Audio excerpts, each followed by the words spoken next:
Hi friends, ready for last minute revision of chapter 11?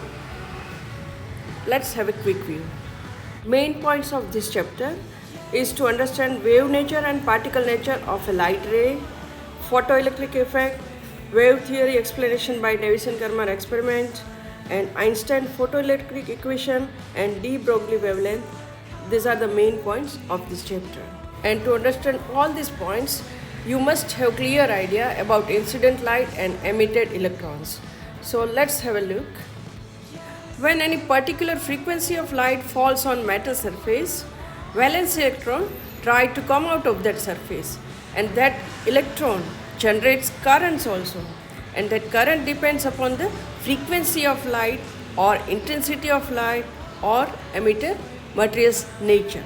All photosensitive substances emit electrons when they are illuminated by incident light, and this phenomenon is called photoelectric effect.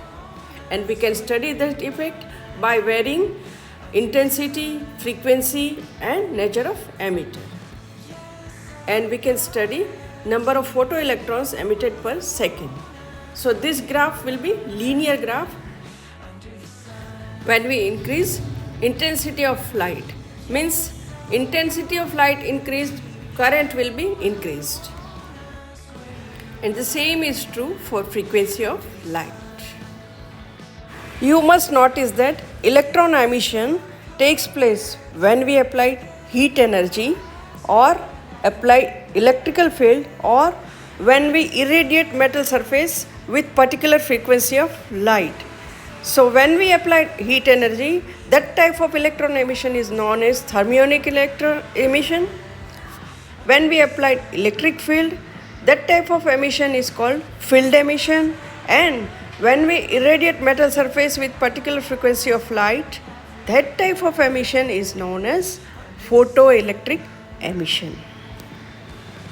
Yes,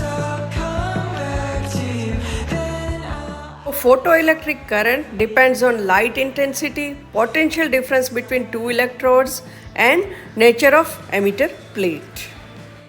And below certain frequency, no photoelectric emission takes place, and this frequency is called threshold frequency.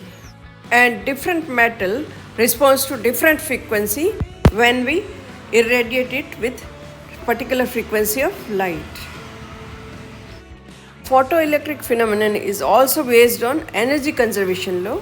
In this, light energy is converted into electric energy. Now you must have clear idea about particle theory and wave theory of light rays. So according to particle theory, light is made up of discrete packets of energy that is called photon or quanta. And each photon has energy E is equal to h nu and momentum P is equal to h by lambda, which depends upon frequency and not on intensity of light. So Einstein explained this with the help of equation K maximum, means half mv square maximum, is equal to V0E, where V0 is stopping potential, is equal to h nu minus phi 0, where phi 0 is work function, means minimum energy required for an electron to come out of a metal surface.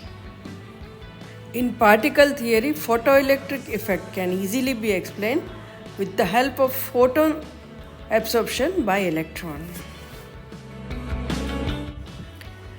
And according to wave theory, light rays are electromagnetic waves with electric and magnetic field with continuous distribution of energy over the specific region of which wave is extended.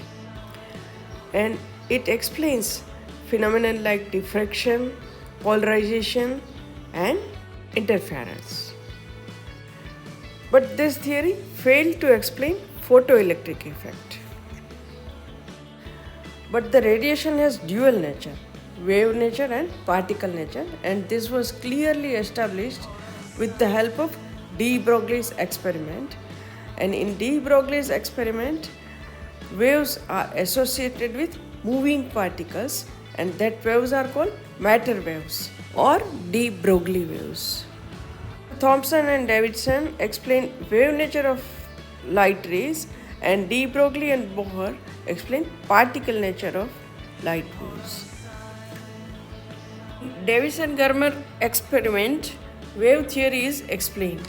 In this experiment, strong peak was observed at voltage is equal to 54 and angle is equal to 50 degree. And this peak confirms the electron presence. And they measured wavelength, and wavelength was 0.165, which was almost similar to de Broglie wavelength of matter waves. And this confirms the relationship between wave nature and de Broglie radiation. And here the formula of all the numericals is given. So study carefully and best of luck for the exam. And thank you for watching my video. If you like, please share and subscribe.